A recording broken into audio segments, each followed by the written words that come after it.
இந்த காலவழியிலும் ஏசாயா திருசுத்தம் 41ஆம் அதிகாரம் 10ஆம் வசனத்தை நம்ம எல்லாம் சேர்ந்து வாசிக்க போகிறோம்.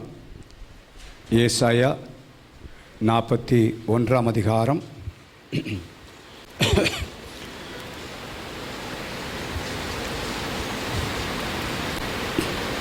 10ஆம் வசனத்தை எல்லாம் சேர்ந்து வாசிப்போம். ஏசாயா 41:10. இந்த வருஷத்தில் ஆண்டவர் நமக்கு கொடுத்த வார்த்தையே இந்நாளில் எடுப்போம். எல்லாம் சேர்ந்து வாசிக்கலாமா? நீ பயப்படாதே, நான் உன்னுடனே இருக்கிறேன். திகையாதே, நான் உன் தேவன். நான் உன்னை பலப்படுத்தி உனக்கு சகாயம் பண்ணுவேன். என் நீதியின் வலதுகரத்தினால் உன்னை தாங்குவேன். ஹல்லேலூயா. இந்த வசனத்தில் கடந்த நாட்டிலே சகாயம் பண்ணுவேன், உனக்கு சகாயம் பண்ணுவேன் என்ற வார்த்தையை மையமாய் வைத்து கடந்த மாதத்திலே நான் கர்த்தருடைய வார்த்தையை பகிர்ந்து கொடுத்தேன். இந்த நாளிலும் நான் உன் தேவன் என்று சொல்லுகிற அந்த வார்த்தையை சற்று நாம் இந்த காலவெளியிலே அந்த தேவன் எப்படிப்பட்ட தேவனாய் இருந்து அவர் நம்மை நடத்துகிறார், இன்னும் நடத்தப் போகிறார் என்பதை அறிந்து கொள்ளும்படியாக உங்களோடு நான் பேசும்படி விரும்புகிறேன். அதுக்கு முகவரியாய் 2 வசனங்களை நீங்கள் வாசிக்கும்படி விரும்புகிறேன். நெகேமியாவின் புத்தகம் 2ஆம் அதிகாரம் 4ஆம் வசனத்தை வாசி. நெகேமியாவின் புத்தகம் 2ஆம் அதிகாரம் 4ஆம் வசனம்.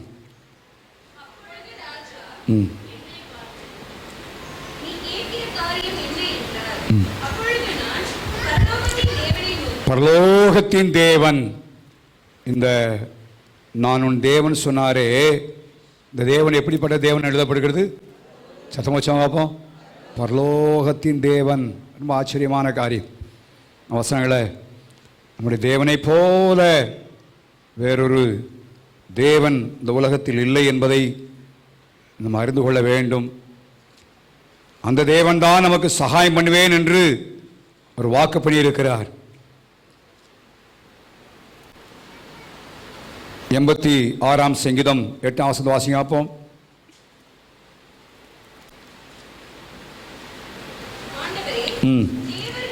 தேவர்களுக்குள்ளே உமக்கு நிகரமில்லை, உம்முடைய கிரியைகளுக்கு ஒப்பும் இல்லை.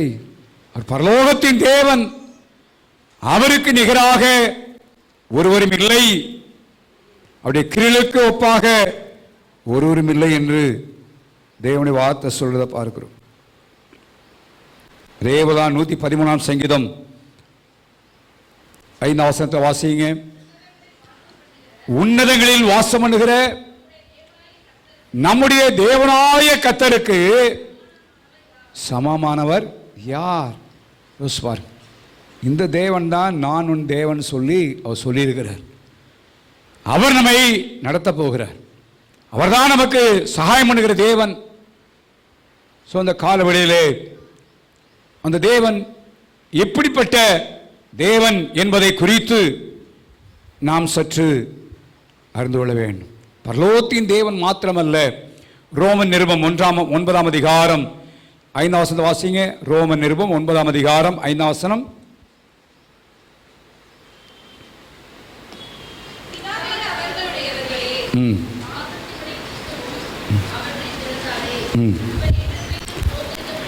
இவர் என்றென்றைக்கும் ஸ்தோத்திரிக்கப்பட்ட சர்வத்திற்கும் மேலான தேவன்.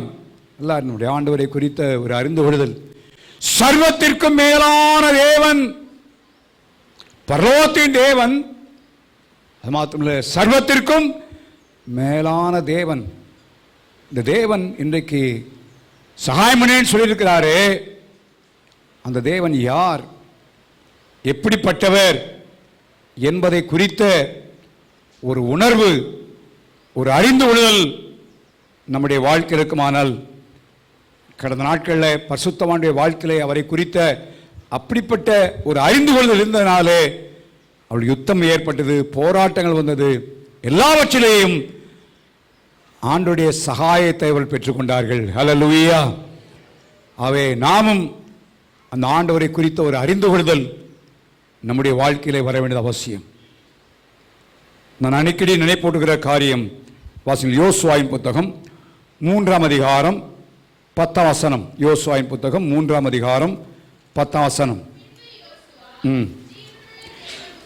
ஜீவனுள்ள தேவன் இஸ்ரவேல் ஜனங்களுக்கு அவன் நினைப்பூட்டுகிறார். இந்த சகாயம் பண்ணுகிற தேவன் எப்படிப்பட்ட தேவனான்? சத்தமா சொல்லுங்க அப்போ. ஜீவனுள்ள தேவன், அவர் உயிரோடு இருக்கிறவர்.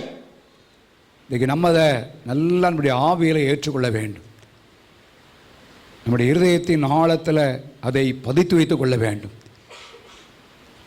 நான் உன் தேவன் சொன்னாரே, இந்த தேவன் ஜீவனுள்ள தேவன் சொல்லுகிறான். யோசுவா நினைப்பூட்டுகிறான், ஜீவனுள்ள தேவன். வெளிப்படுத்தல் வாசிக்கிறோம், மரித்தேன் ஆனாலும் சதா காலங்கள் உயிரோடு இருக்கிறேன். உயிர் தந்த தேவன் மாத்திரமல்ல, அவர் எப்படிப்பட்ட தேவன்? உயிரோடு இருக்கிற தேவன். இன்னைக்கு உலகம் முழுவதும் துக்க நாட்கள் என்று வைத்து அனுசரிக்கிறாங்க.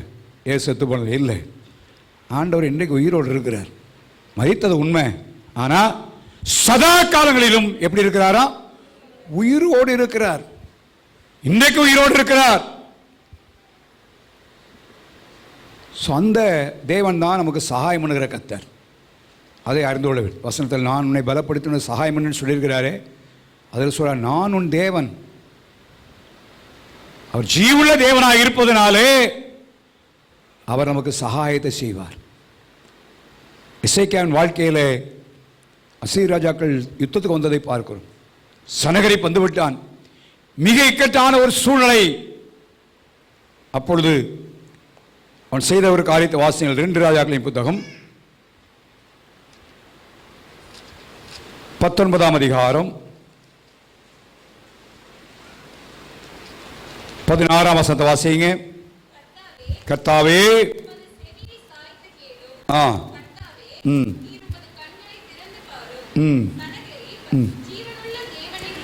ஜீவனுள்ள தேவனை நிந்திக்கும்படி எசேக்கியா ராஜாவுக்கு விரோதமாய் சனகரிப் வந்திருக்கிறான். ஜனங்கள் அதிகப்படியான வார்த்தையை பேசுகிறான். எனக்கு பெரிய ராணுவருக்கு ஆண்டவராக நோடி யுத்தம் சொல்லி இருக்கிறார் என்று சொல்லி அவன் பல காரியம் சொல்லுகிறான். இந்த நேரத்தில் எசேக்கியா ராஜா மிகுந்த கலங்கி போன ஒரு நிலைமை, பயப்படுற ஒரு நிலைமை. ஆனால் தேவனை நோக்கி அவன் ஒரு காரியத்தை அறிந்திருந்தான். ஆண்டவரே, நீர் எப்படிப்பட்ட தேவன்? ஜீவனுள்ள தேவன். ஆண்டவரே, நீ ஜீவனுள்ள தேவன் அப்பா. அதனால நீங்க பாருங்க, கண்களை திறந்து வாரும், வார்த்தைகளை கேளும். நீ மரித்த மண்ணோடு போன தேவன் அல்ல, நீ உயிரோடு இல்லாத தேவன் அல்ல.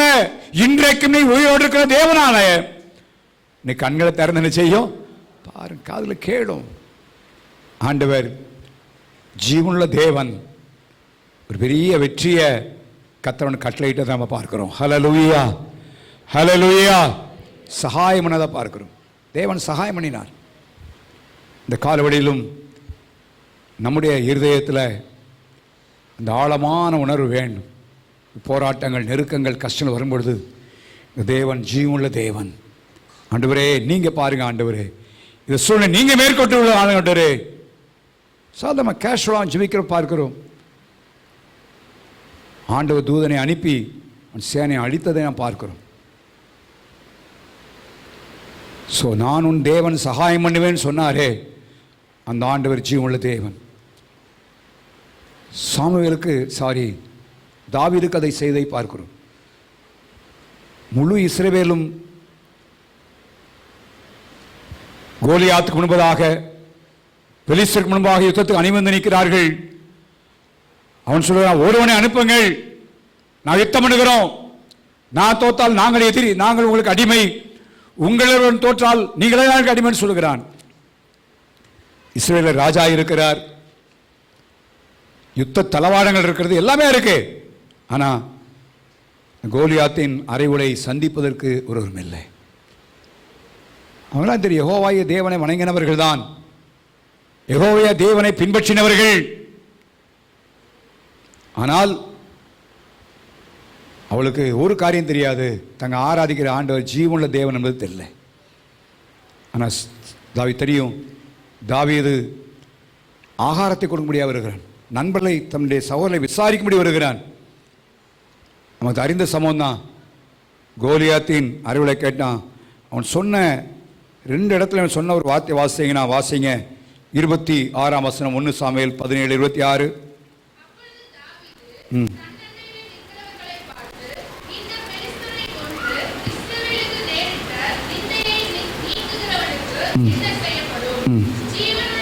நல்லா கவனிங்க.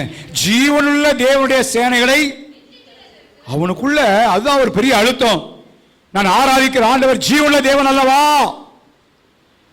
அப்ப எப்படி பேசலாம்? திரும்பி ராஜாத்மன் அளவு போய் நிற்கும் பொழுது சொல்கிறது வாசிங்க. ஆபம் 36ஆம் வசனம்.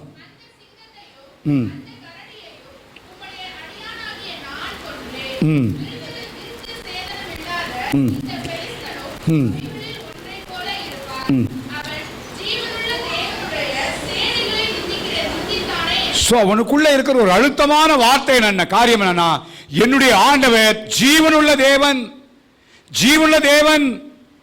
அந்த அழுத்தம் தான் தெரியும். கோலியாத்தை மேற்கொண்டு இஸ்ரவேலுக்கு பெரிய ஜெயத்தை கட்டிடும்படியாக கர்த்தர் சகாயம் பண்ணினார். ஹல்லேலூயா, ஹல்லேலூயா. நான் தேவன் சகாயம் பண்ணுவேன்னு சொன்ன ஆண்டவர், அவர் ஜீவனுள்ள தேவன். அவர் தான் சகாயம் பண்ண முடியும்.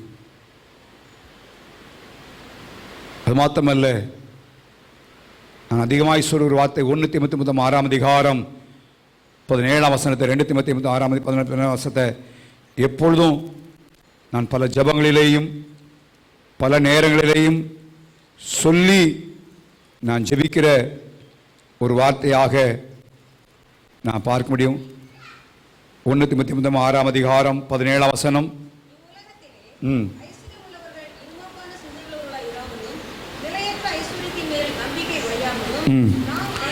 நாம் அனுபவிப்பதற்கு சகலவிதமான நன்மைகளையும் நம்மளுக்கு சம்பூர்ணமாய் கொடுக்கிற ஜீவனுள்ள தேவன். அனுபவிப்பதற்கு எல்லா நன்மைகளையும் நமக்கு சம்பூர்ணமாய் கொடுக்கிற ஜீவன், அவர் தான் சகாயம் பண்ணுவேன்னு சொல்லியிருக்கிறார். சொந்த ஏசாயா 41ஆம் அதிகாரம் 10ஆம் வசனத்தில் நான் உன் தேவன் சொன்னாரே, அந்த ஆண்டவர் மரித்து போனால்ல, இன்றைக்கும் ஜீவனோடு இருக்கிற கர்த்தர். ஹல்லேலூயா. அவர் சகாயம், அதுதான் உணர்ந்து கொள்ளுதல் வேண்டும். நான் பாடுகிறோம், இயேசு ஜீவிக்கிறான் பாடலாம், உயிரோடு எழுந்தவரேன் பாடலாம், உயிருள்ளவரே ஆராதிக்கிறேன் பாடலாம். ஆனால் நம்முடைய ஆவியிலே, நம்முடைய சிந்தையிலே அது எழுதப்பட்டிருக்க வேண்டும். ஆண்டவர் ஜீவனுள்ள தேவன் சொல்லல. முழு இஸ்ரவேலும் யெகோவாயே தேவனை பின்பற்றினவர்கள். ஆனால் தாவீதுடைய உள்ளத்தில் மாத்திரம்தான் இந்த ஆண்டவர் ஜீவனுள்ள தேவன் என்கிற அந்த ஒரு எண்ணம் உண்டாயிடுச்சு. ஆகவே சகாயம் பண்ணுவேன் சொன்ன ஆண்டவர், அவர் ஜீவனுள்ள தேவன். அது மாத்திரமல்ல, வாசிங்கள் 24ஆம் சங்கீதம் 5ஆம் வசனம்.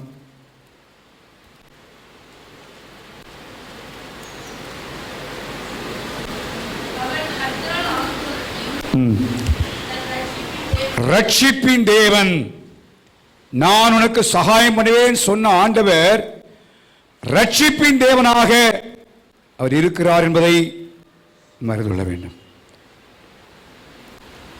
18ஆம் சங்கீதத்திலும் அவன் சொல்லுகிறான். 18ஆம் சங்கீதம் 46ஆம் வசனத்தை வாசிங்க. கர்த்தர் ஜீவன் உள்ளவர். பாருங்க, தாவீது சொல்லுகிற ஒரு வார்த்தை, கர்த்தர் ஜீவன் உள்ளவர், என் ரட்சிப்பின் தேவன் உயர்ந்திருப்பாராக. உனக்கு தெரியும், ஆண்டவர் ஜீவனுள்ள தேவன் மாத்திரமல்ல, அந்த தேவன் எப்படிப்பட்ட தேவனா இருக்கிறாரு? ரட்சிப்பின் தேவன்.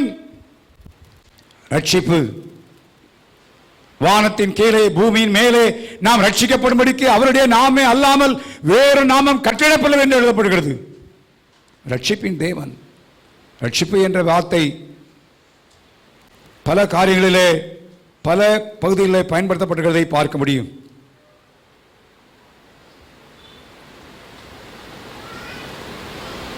இருபத்தி 7ஆம் சங்கீதம் 9ஆம் வசனத்தில் அவன் சொல்லுகிற வார்த்தை வாசியங்கள். 27ஆம் சங்கீதம் 9ஆம் வசனம்.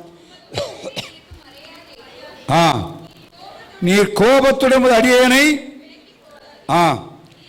நீரே எனக்கு சகாயர், என் ரட்சிப்பின் தேவனே. சொல்றான், என் ரட்சிப்பின் தேவன் நீதான் எனக்கு சகாயம் பண்ணுகிறவர். அப்பா, நீதான் எனக்கு சகாயம் பண்ண வேண்டும். நான் உன் தேவன், நான் உனக்கு சகாயம் பண்ணேன்னு சொன்ன ஆண்டவர் அவர் ரட்சிப்பின் தேவனா இருக்கிறார். ரட்சிப்பின் தேவன் எல்லா காரியத்திலிருந்தும் ரட்சிப்பு என்பது பாவத்திலிருந்து விடுதலை மாத்திரம் அல்ல, சகல காரியத்திலிருந்து விடுதலை, ஜெயம் எல்லாவற்றையும் அவர் தருவதற்கு வல்லமுள்ள தேவன். ரட்சிப்பின் தேவன், ரட்சிப்பின் தேவன், ரட்சிப்பின் தேவன். இந்த காலவெளியிலே நம்ம எல்லா காரியங்களுக்கும் விலக்கி அவர் சகாயத்தை நமக்கு அவர் கட்டளையிடுகிற கர்த்தர். அவை இந்த கால்வழியிலே அந்த ஆண்டவர் ரட்சிப்பின் தேவன் என்பதை அறிந்து கொள்ளுவோம். அவர் அல்லாமல் நாம் ரட்சிக்கப்பட முடியாது, விடுதலை பெற முடியாது.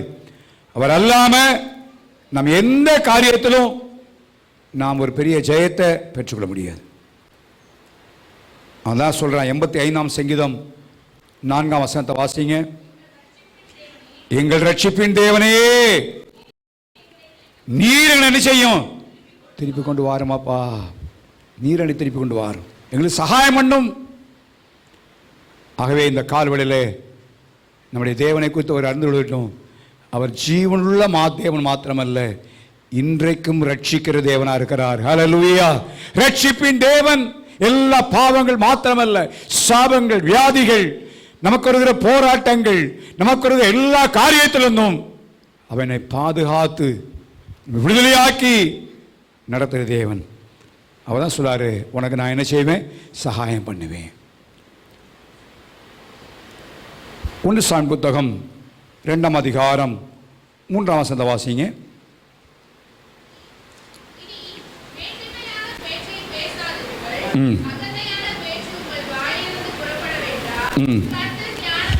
கர்த்தர் எப்படிப்பட்ட தேவன்?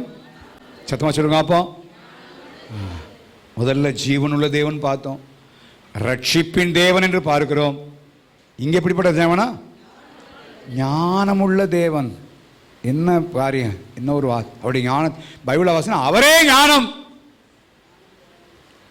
அவரே ஞானம். அவருக்கு இன்னைக்கு நம்முடைய வாழ்க்கையில் நடக்கிற காரியம் தெரியும், கடந்த நாட்கள் நடந்த காரியம் தெரியும், நீ வரப்போகிற காலத்தில் நடக்கிற காரியம் நிச்சயம் தெரியும். எல்லாவற்றையும் ஞானமாய் செய்கிற கர்த்தர். நான் சொல்ல, அவரே ஞானம். கொலோசியர் 2ஆம் அதிகாரம் 3ஆம் வசனத்தை வாசிங்க.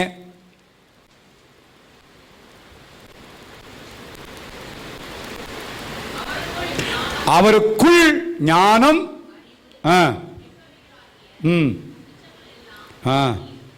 யாருக்குள்ள இருக்கு? அவருக்குள்ள பொக்கிஷமா, ஞானம் என்கிற பொக்கிஷம் அவருக்குள்ள இருக்கு. அதான் அழகாய் அன்னாள் சொல்கிறார், ஒரு ஞானமுள்ள தேவன், ஞானமுள்ள தேவன். ஆண்டவர் ஞானமுள்ள தேவன் என்பதை பல காரியங்கள் நமக்கு விலைக்கு காட்டினாலும் அதில் மிக சிறப்பாக அவருடைய சிருஷ்டிப்பை நாம் பார்ப்போமானால் அவர் எவ்வளவு ஞானமுள்ளவர் என்பதை நமக்கு விளங்க பண்ணுகிறது. அவருடைய சிருஷ்டிப்பின் காரியங்களை எல்லாவற்றையும் நாம் பார்ப்போமானா எவ்வளவு ஞானமாய் உண்டாக்கி இருக்கிறான் என்பதை பார்க்க. அதுதான் சங்கீதக்காரன் சொல்லுகிறான் 104ஆம் சங்கீதத்தில். அவன் பல காரியத்தை, அந்த சிருஷ்டிப்பின் காரியத்தை பற்றி சொல்லிக்கொண்டே வருகிறான். சொல்லிக்கொண்டே வரும்பொழுது 24ஆம் வசனத்தை வாசிங்க. உமது கிரியைகள் எவ்வளவு தள்ளா இருக்கிறது. எப்படி படைத்தீரா? என்ன ஆச்சரியம் பாருங்க, ஞானமாய் படைத்தீர். அந்த அதிகாரத்தை வாசித்து பாருங்க, ரொம்ப அழகா சொல்றார். காலக்குறிப்பா சந்தனை படைத்தார், அப்படி படைத்து அவருடைய சிருஷ்டிப்பை பற்றி எழுதிட்டே வரார். 25ஆம் வசனத்தில் பெரிதும் விஸ்தாரமான இந்த சமுத்திரம் அப்படியே நிறைந்திருக்கிறது, அதை சஞ்சரிக்கும்படி சிறியவிலும் பெரியவிலுமாகியே நிறைந்த. நான் யோனா டீச் பண்ணும்போது சொன்னேன், அடுத்த வசனத்தை வாசிங்க பார்ப்போம்.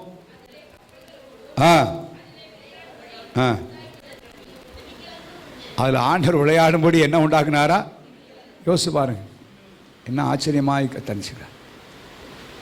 யோனா வைத்த மீன்கள்லாம் முழுங்குச்சு. மீன் பெரிய பெரிய சாதாரண ஒன்று இல்லை, பெரிய பெரிய காரியங்கள். அன்றைக்கி சங்கராஜ் அதில் கப்பல் ஓடுகிறது இன்னைக்கு பார்க்குறோம். எவ்வளவு ஞானமாய் உண்டாக்கி இருக்கிறார். ஸோ அப்போ நமக்கும் ரொம்ப ஞானமாய் காரியங்களை செய்வார். ஹல்லேலூயா, ஹல்லேலூயா. சில நேரத்தில் நம்ம கேட்ட காரியம் கிடைக்காமல் இருக்கலாம், நான் நினச்சபடி நடக்காமல் இருக்கலாம். ஏன்னா ஆண்டவர் ரொம்ப ஞானமாக செய்வார். நம்ம செஞ்சுட்டு தெரியாமல் செஞ்சிட்டோன்னு பல நேரத்தில் வருந்துகிறோம். பல நேரங்களில் நம்ம யோசிக்கிறோம், ஐயோ நான் கொஞ்சம் பொறுத்து இருக்கலாமே, இப்படி செஞ்சிட்டேனே அப்படின்னு தவறு வருகிறோம். ஆனால் ஆண்டவர் அப்படி தவறுகிற கர்த்தர் அல்ல. எல்லாவற்றையும் ஞானமாய் உண்டாக்கி இருக்கிற தேவன். யோபு சொல்லும் பொழுது, சிஷ்யை பற்றி சொல்லும் பொழுது சொல்லுகிறான். வாசியங்கள் யோபின் புத்தகம் 35 அதிகாரம் 11 வசனம். என்னை உண்டாக்கினவர் என்ன செய்தாருங்க? உண்டாக்கின ஞானமாய் மனுஷனை சிருஷ்டித்தார். சொல்ல இரவிலே கீதம்பாட என் சிருஷ்டிகர்த்தராகிய என் சிருஷ்டிகர்த்தர். அதனால தான் தாவீது 139 சங்கீதத்தில் சிருஷ்டி பற்றி சொல்லும் பொழுது, பிறப்பை பற்றி சொல்லும் பொழுது ரொம்ப வியந்தவன் சொல்லுகிறதை பார்க்கிறோம். வியப்போடவன் சொல்லுகிறான். ஆண்டவருடைய ஞானத்தை குறித்து அவன் அளவில்லாமல் செய்வதை பார்க்கிறோம். 14 வசனத்தை வாசிங்க. 139:14. நான் பிரமிக்கத்தக்க அதிசயமாக செய்தேன், உண்டாக்கப்பட்டேன் சொல்லுகிறான். அடுத்து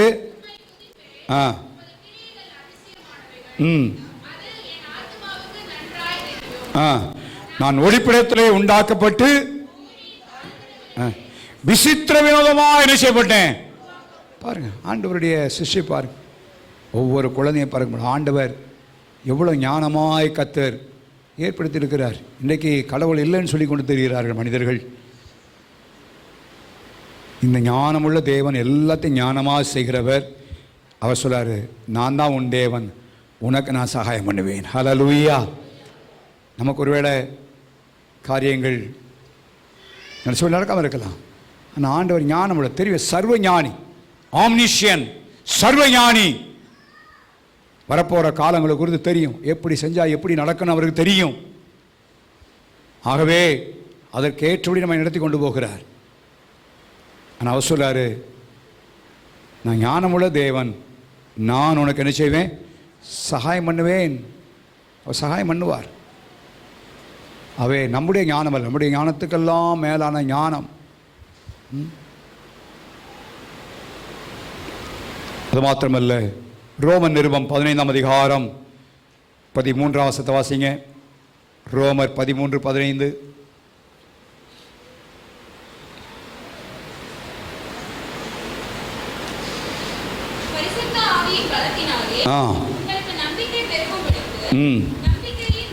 நம்பிக்கை பெருகும்படிக்கு என்ன தேவன் சொல்லப்படுகிறது? சத்தமா சொல்லுங்க அப்போ. நம்பிக்கையின் தேவன், நம்முடைய ஆண்டவர் உனக்கு சகாயம் பண்ணுவேன்னு சொன்னாரே. இந்த தேவன் நம்பிக்கையின் தேவன். நாம் எந்த நிலைமையிலும் அவரை நம்பலாம். அவர் நம்பிக்கை துரோகம் செய்யாதவர், நம்பிக்கையின் தேவன். நம்பி இருக்கும் பொழுது நம்பிக்கையின் தேவன் நமக்கு சகாயம் பண்ணுவார். ஹல்லேலூயா. 22 சங்கீதத்தில் தாவீது அவரை குறித்து சொல்லும் பொழுது அழகாய் சொல்லியிருக்கிறதை நான் பார்க்க முடியும். 5 வசனத்தை வாசிங்க. உம்மை நம்பி என்ன செய்யல?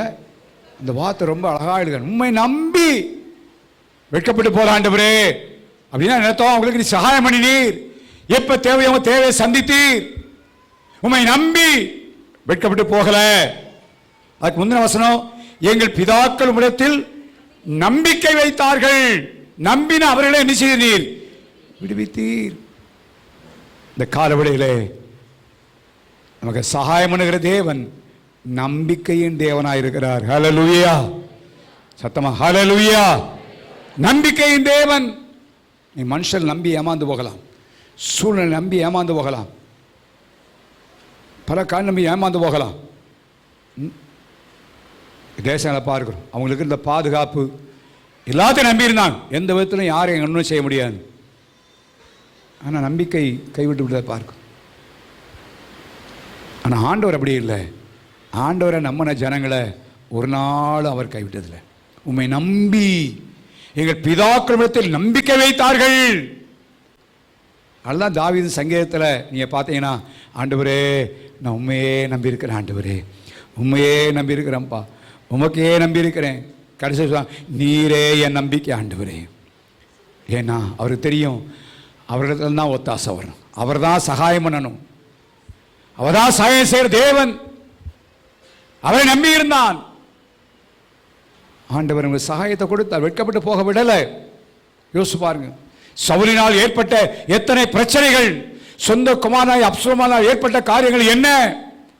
ஆனால் கர்த்தர், தாவீது கர்த்தரை நம்பி இருந்ததுனால சொன்னா, நான் கர்த்தரிடத்தில் சகாயம் பெற்றேன். ஹல்லேலூயா, ஹல்லேலூயா. அதே தேவன் நமக்கு சகாயத்தை தருவார். நம்ம எல்லாருக்கும் நன்றாய் அறிந்த பகுதி தான் தானியேல் புத்தகம் 3ஆம் அதிகாரத்தில் ஷாத்ராக், மேஷாக், ஆபேத்நேகோ நமக்கு நல்லா தெரியும். அவங்க தேவனை நம்பினார்கள். நாங்கள் ஆராதிக்கிற எங்கள் தேவன் எங்களை தப்புவிக்க வல்லவர். ஆனாலும் ஒருவேளை நாங்கள் அக்னி சூழலையா போக வேண்டியதாலும் நெத்தின பூச்சலை வாழ மாட்டோம். எங்கள் நம்பிக்கை தேவன் மேல் மாத்திரம்தான், தேவன் மேல் மாத்திரம்தான் என்று அவள் உறுதியாய் அவள் நம்பியிருந்தார்கள். அதனால நமக்கு தெரியும், அந்த ராஜா சொல்றான் தானியேல் புத்தகம் 3ஆம் அதிகாரத்தில், அவங்க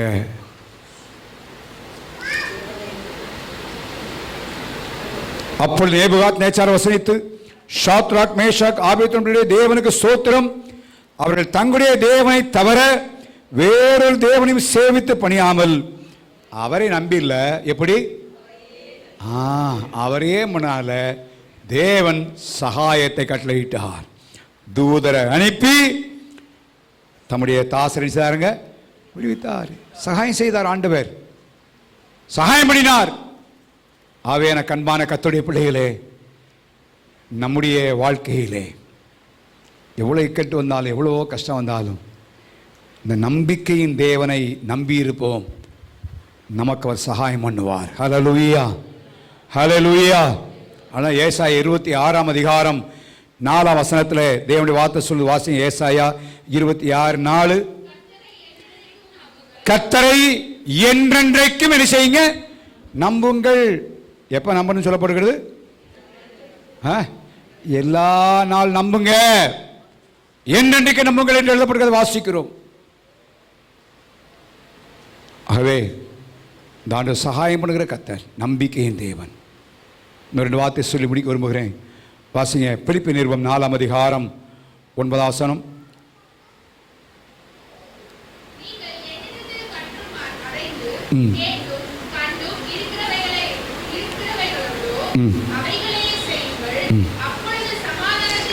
சமாதானத்தின் தேவன். எப்படிப்பட்ட தேவன் எழுதப்படுகிறது? இன்னைக்கு நம்ம இருக்கிற உலகம் சமாதானம் இல்லாத உலகத்தில் வாழ்ந்துட்டு இருக்கிறோம். எங்கே போய் என்ன முடியும், என்னென்ன ஆகும் என்பது தெரியாது. ஒருவேளை இது நின்னாலும் திரும்ப எப்போ ஆரம்பிக்குன்னு தெரியாது.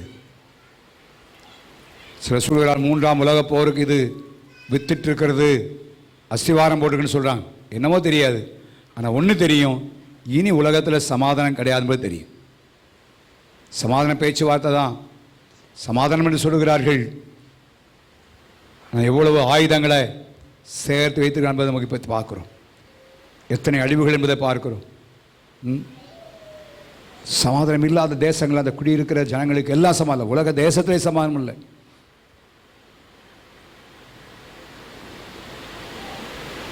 இலங்கையில் பார்த்தீங்கன்னா எல்லாருக்கும் ஒரே கொந்தளிப்பு. அங்கே பக்கத்தில் ஒரு கடலில் கப்பலை அடித்ததுனால எதுவும் ஆயிருமோ, என்ன செய்ய போகிறாங்களோ, பயங்கரமான நிலைமை. எனக்கு அன்பானவர்களே, இதை மத்தியில் உலகத்தில் தான் உண்டாகும். ஆனால் சமாதானத்தின் தேவன் நமக்கு சகாயம் பண்ணுவார். ஹல்லேலூயா, ஹல்லேலூயா. அவர் சகாயம் பண்ணுகிற கர்த்தர்.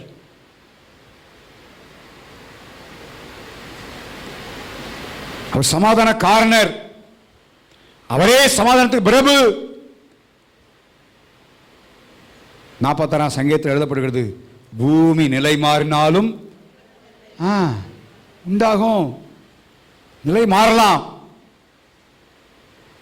நிலை மாறலாம். நான் கடந்த வாரம் இலங்கை போயிருக்கும் பொழுது கொழும்பில் முதல் நாளே வர வேண்டிய அதிகாலையில் ஃப்ளைட் இருந்ததுனால அப்போ ஒருத்தர் சொன்னார், இலங்கையின் மேப்பையே மாற்றி அமைக்கக்கூடிய ஒரு நிலம் வந்துச்சு பாஸ்டர்னார். இலங்கை மேப் ஏற்கனவே இருக்குது, அந்த மேப்பை என்ன செய்து இப்போ ஏன் அப்படின்னா 500 ஏக்கர் இடத்த கடலில் சீனா வாங்கி அது ஒரு பெரிய ஊராக மாற்றிருக்கு. நான் போய் பார்த்து வந்தேன் ஒரு நாள். இன்னைக்கு மாலையில் போனேன். முன்னால் அதே கடற்கரையில் நின்று மாலையில் உட்காந்துருந்துருக்குறோம். ஆனால் இன்றைக்கி 500 ஏக்கர் நிலத்தை கடலை என்ன மாற்றிருக்காங்க, இப்போ தரையாக மாறிடுச்சு. அதில் ஹோட்டல்ஸ் வரப்போகுது, பெரிய பெரிய கட்டடம் வரப்போகுது, மேலே பயங்கரமான சாப்பாட்டு கட்டணம் கட்டிக்கிட்டு இருக்காங்க. எல்லாம் வந்து கொண்டு இருக்கிறது. யோசிப்பாங்க, நிலை மாறி போச்சு. அவங்க அப்போ தான் சொன்னார், இதனால தான் சொன்னோம், இளைஞருடைய தரப்பரப்பை நினச்சாங்க மாறிடுச்சு. யோசிச்சு பாருங்களேன், எல்லாம் உண்டாகலாம். ஆனால் அழிவு ஒரு பக்கத்தில் அதிகமாகி பெருகி கொண்டிருக்கிறதை நாம் பார்க்கிறோம். ஆனால் சமாதானத்தின் தேவன் நமக்கு ஒரு சகாயம் பண்ணி நம்ம நடத்துவார். ஏன்னா ஆண்டவர் சொன்னார் யோவான் 14:27, உலகம் கொடுக்கிற பிரகாரமாக அல்ல, யாருடைய சமாதானம் தர்றேன், என்னுடைய சமாதானம். வெளிநாடுலாம் சம்பாதிச்சாங்க, சந்தோஷமாக இருந்தாங்க. ஆனால் நீங்கள் உங்கள் தேசத்துக்கு தமிழ்நாடு இந்தியாவுக்கு வர்றது படுற பாடை பார்த்தீங்கன்னா பயங்கரமான பாடு. சமாதானம் கட்டி ஒவ்வொருத்தரும் ஒவ்வொன்றும் சொல்கிறத பார்க்குறோம். சமாதானம் எடுபட்டு போச்சு. சம்பாத்தின பணம் இருக்குது, இல்லை இருக்குது, இல்லை. இதை போல பல சம்பவங்கள் தேசத்தில் சம்பவிக்கும் என்றே வேதம் சொல்லுகிறது. ஆனால் என்ன சம்பவித்தாலும் இந்த சமாதானத்தின் தேவன் நான் உன் தேவன் சொல்லியிருக்கிறார். ஹல்லேலூயா. அவர் தான் நம்முடைய தேவன். நம்ம தைரியமாக கேட்கணும். 91ஆம் சங்கீதத்தில் 1000 10,000 உன் பேரில் விழுந்து அழுந்தாலும் உன் கண்களால் மாத்திரம் நினைச்சத பார்ப்பாய். நீ பார்க்கிறோம், அழிவை பார்க்கிறோம். வீட்டில் டிவி மூலமாக பார்க்குறீங்க, கொத்து கொத்தாய் ஜனங்கள் மடிந்து விழுதை பார்க்கிறோம். ஆனால் சமாதானத்தின் தேவன் என்ன சமாதான குலைச்சலான சூழ்நிலை ஏற்பட்டாலும் நம்மை சமாதானத்தோடு காத்து கொண்டு நமக்கு அவர் சகாயம் பண்ணுவார். ஹல்லேலூயா. யாத்ராமதிமுதம் 6ஆம் அதிகாரம் 3ஆம் வசனம் வாசிங்க. இன்னும் கடைசியாக இன்னொரு வசனம் சொல்லி முடிக்க விரும்புகிறேன், வாசிங்க. யாத்ராமதிமுதம் 6ஆம் அதிகாரம் 3ஆம் வசனம். சர்வ வல்ல தேவன், சர்வ வல்லமையுள்ள தேவன், ஆல்மைட்டி காட், ஆம்னிபொட்டன்ட், அவரால் செய்ய முடியாத காரியம் ஒன்றுமே இல்லை. அவர் தான் சொல்றாரு, நான் உன் தேவன். ஆபிரகாமுடைய வாழ்க்கையை தேவன் அவனை அழைத்தார், மகிமையின் தேவனாய் அழைத்து வந்தார். உனக்கு சந்ததியை தருவேன்னு வாக்கு பண்ணினார். ஆனா சாராவுடைய வார்த்தையை கேட்டு இஸ்மவேலை பெற்றெடுத்துட்டான். ஆண்டவர் 17ஆம் அதிகாரம் முதல் வசனத்தில் ஆபிரகாம் பார்த்து சொல்றார், வாசிங்க ஆப்போம். ஆதியாகமம் 17:1.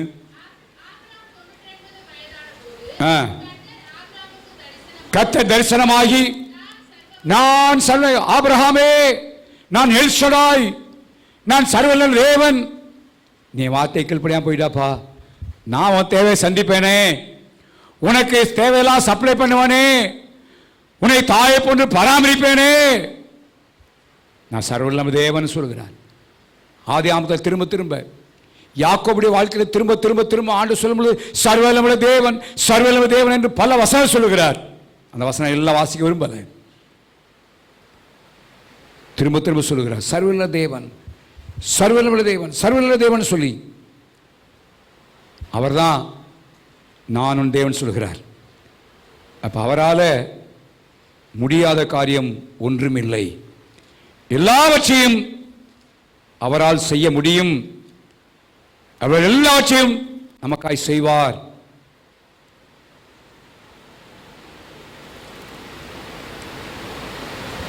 சர்வவல்லமையுள்ள தேவன்.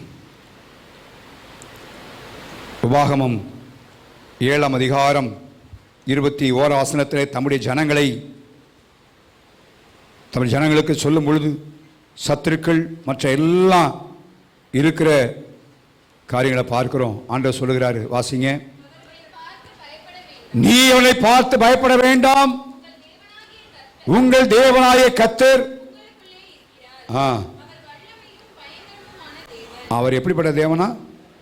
வல்லமையும். எதை யாரை கொண்டு செய்ய முடியும்? முந்தின வசனத்தை வாசித்தீங்கன்னா, உன் தேவனாய கர்த்தர் அவளுக்குள்ளே குழவிகளை நினைச்சு வராங்க அனுப்புவார். என்னவோ அனுப்புவார் ஆண்டவர். ஏன்னா வல்லமையுள்ள தேவன். அவர் சொற்படி செய்யும் பெருங்காற்று என்று எழுதப்படுகிறது. வல்லமையுள்ள தேவன். நோவாவை கடல் தூக்கி போடும் பொழுது மீனை விழுங்கும்படியாய் செய்த கர்த்தர், அவரால் முடியாத காரியம் ஒன்றும் இல்லை. சர்வவல்லமையுள்ள தேவன். இந்த காலவெளியிலே அவரைத்தான் ஆராதிக்கிறோம். அவர்தான் சொல்லுகிறார், நான் உன் தேவன், உனக்கு சகாயம் பண்ணுவேன். ஹல்லேலூயா. இந்த ஒரு வார்த்தை இந்த கால்வெளி, நான் உன் தேவன். தனிப்பட்டவங்களை சொல்றார், நான் உன் தேவன், நான் ஜீவனுள்ள தேவன், நம்பிக்கையின் தேவன், சர்வவல்ல தேவன், சமாதானத்தின் தேவன், ரட்சிப்பின் தேவன். நான் உனக்கு சகாயம் பண்ணுவேன்ப்பா, நான் உன் தேவன். அந்த தேவனை உறுதியாய் பற்றிக்கொள்வோம். இனி வருகிற காலங்களில் இந்த தேவன் தான் நமக்கு சகாயம் செய்து நம்மை நடத்துவார். ஹல்லேலூயா. கடைசியாய் உபாகமம் 7ஆம் அதிகாரம் 9 வசனத்தை வாசிங்க.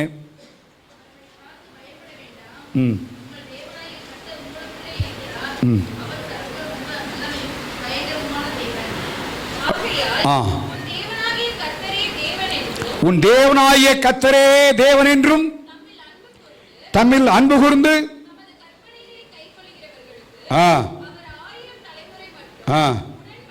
உடன்படிக்கையும் தயவையும் காக்கிற எப்படிப்பட்ட தேவன்? சத்தமா சொல்லுங்க அப்போ. உண்மையுள்ள தேவன். அவர் சொன்னா அதை செய்யாம இருக்கவே மாட்டார். தீமோத்தேயுல பவுல் சொல்றாரு, 2 தீமோத்தேயு 2:13, நாம் உண்மையில்லாதவராய் போய்விட்டாலும் அவர் எப்படி இருக்கிறாரா? ஆமா, நம்ம பல நேரம் வாக்கு பண்றோம், நான் அப்படி செய்வேன் இப்படி செய்வேன், ஜெபம் பண்ணுவேன், அதை செய்வேன் இதை செய்வேன், அவ்வளவுதான், உண்மையில்லாம போயிடும். ஆனா 1:9 வாசிக்கிறோம், நம்ம அழைத்த தேவன் உண்மையுள்ள தேவனா இருக்கிறார். ஹல்லேலூயா. அவருடைய அழைத்த அழைப்பும் கிருபை வரங்களை என்ன செய்யல, மாற்றுகிறது இல்ல. உண்மை உள்ள கர்த்தர் மாற்ற மாட்டார். இன்னைக்கு ஒன்று சொல்லி நாளைக்கு ஒன்று செய்ய மாட்டாரு. அவர்தான் நம்முடைய தேவன். நான் உன் தேவன். இந்த காலையில் பர்சனலா அவரை நம்ம அறிஞ்சு கொள்வோம். நான் உன் தேவன், நான் தான் பலப்படுத்தி உனக்கு சகாயம் பண்ணுவேன். ஒன்றுமில்லாத தேவன் அல்ல.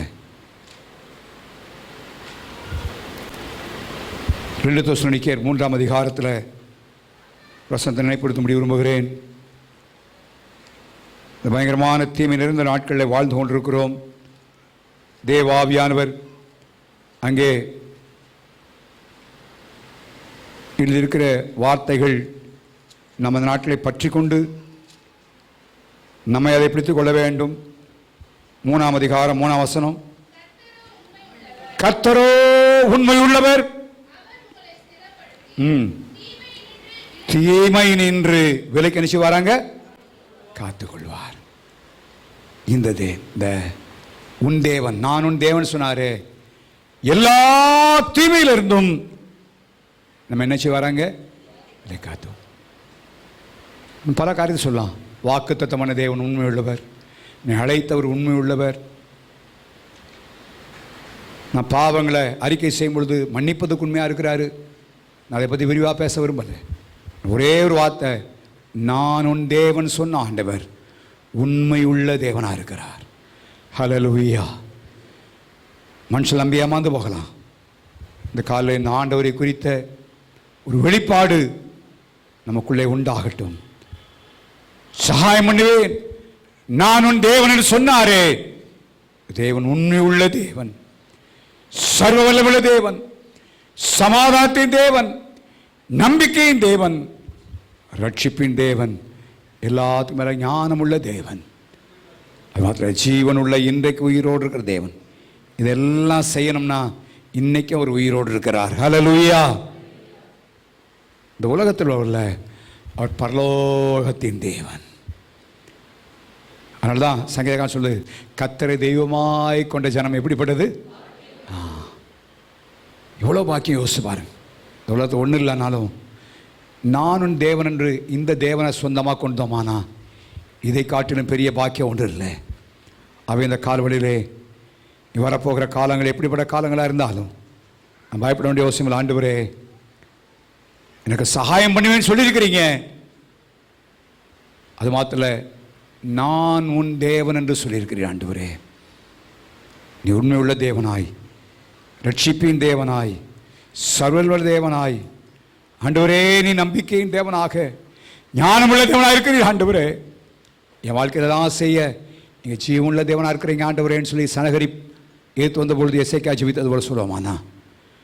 எந்த நேரத்தில் எந்த சகாயத்தை பெற்றுக்கொள்ள வேணுமோ அந்த நேரங்கள் எல்லாம் கர்த்தருடைய சகாயத்தை நாம் பெற்றுக்கொள்வோம். வரக்கிற காலங்கள் மிகக்கூடிய காலங்கள். ஆண்டவர் சொன்ன வார்த்தை சொன்ன, நான் உன் தேவன். அந்த உள் உணர்வு நமக்குள்ளே உண்டாவதாக. கர்த்தர் அப்படியே நம்ம எல்லாத்தையும் பாதுகாத்துக் கொள்வோம். நம்ம எல்லாம் ஜோமனோமா எழும்பி ஹல்லேலூயா. தேவனே நமக்கு ஸ்தோத்திரம் ஆண்டவரே. ஓ ஹல்லேலூயா, ஹல்லேலூயா, ஹல்லேலூயா.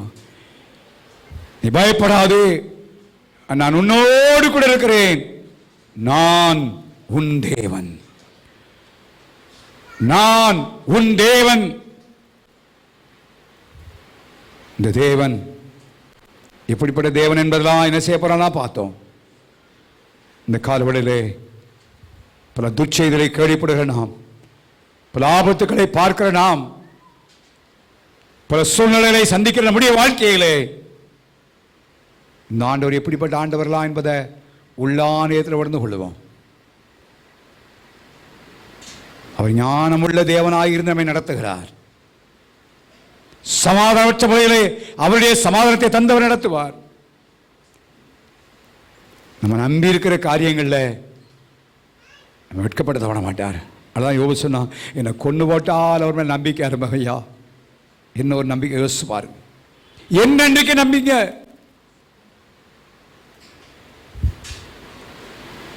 இந்த காலவெளியிலே நான் உன் தேவன் ஒரே வார்த்தை உடைய இருதயத்தில் எழுதப்படட்டும்.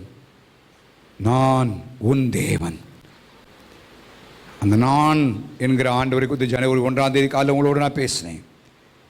இன்னைக்கு நான் சொல்லுற வார்த்தை உன் தேவன். நான் உன் தேவன். எல்லா காரியங்களையும் செய்வதற்கு அவர் ஜீவனுள்ள தேவனாக இருக்கிறார். அவரை பற்றி கொள்ளுவோம். எவ்வளோ பெரிய பாக்கியம், எவ்வளோ பெரிய ஸ்லாக் இப்படிப்பட்ட ஆண்டவரை நம்ம அறிவதற்கு. ஹல்லேலூயா. எத்தனையோ பேர் கிளாஸ் ஆக்கி நம்ம கொடுத்துருக்கிறாரு. இந்த காலை வேத வசனங்கள் நம்ம இருதயத்தில் எழுதப்படட்டும். ஆண்டவரே நீருடைய ரட்சிப்பின் தேவனாக இருந்து என்னை பாதுகாக்க போகிறீங்கப்பா. ஞானமுள்ள தேவனாக இருந்து நடத்த போகிறீங்க. ஆண்டவரே நம்பிக்கையின் தேவனாக இருந்து என்னை கைவிடாது நடத்த போகிறீங்க. உண்மையுள்ள தேவனாக இருந்து என் தேவையெல்லாம் சேர்ந்து நடத்த போகிறீங்கப்பா. ஜீவனுள்ள தேவனாக இருந்து நடக்கிற யுத்தங்கள் போராட்டங்கள் எல்லாவற்றையும் ஜெயத்தை தர போகிறீங்கப்பா. நீர் என்னுடைய தேவன் ஆண்டவரே, நீர் என்னுடைய தேவன். உரிமையோடு ஆண்டவர் சொல்கிறார், நான் உன் தேவன் சொல்கிறாரே. நம்ம சொல்லுவோம், ஆண்டவரே நீங்கள் தான் எங்களுடைய தேவன்ப்பா. நான் உணர்ந்தேன். வர நாட்களில் நீர் எப்படிப்பட்டவர் என்பதை நான் உணர்ந்து ஒவ்வொரு நாளும் இப்படி ஆவிக்குரிய வாழ்க்கை முன்னேறி செல்ல தேவரின் உதவி செய்யணும்னு சொல்லி எல்லாரையுமா ஜெபம் பண்ணுவோமா? Oh, hallelujah, hallelujah, hallelujah, hallelujah, hallelujah. Oh, rabala katarama, shabarabala katarama. Oh, hallelujah, hallelujah, hallelujah, hallelujah, hallelujah. Katave mai tudikramaya, hallelujah, hallelujah, hallelujah, hallelujah, hallelujah. Oh, rabala katarama, shabarabala katarama, re katarama. Oh, hallelujah, hallelujah, hallelujah, hallelujah, hallelujah, hallelujah. கர்த்தாவே உமக்கு ஸ்தோத்திரம், ஸ்தோத்திரம், ஸ்தோத்திரம். அப்படியே இந்த வார்த்தை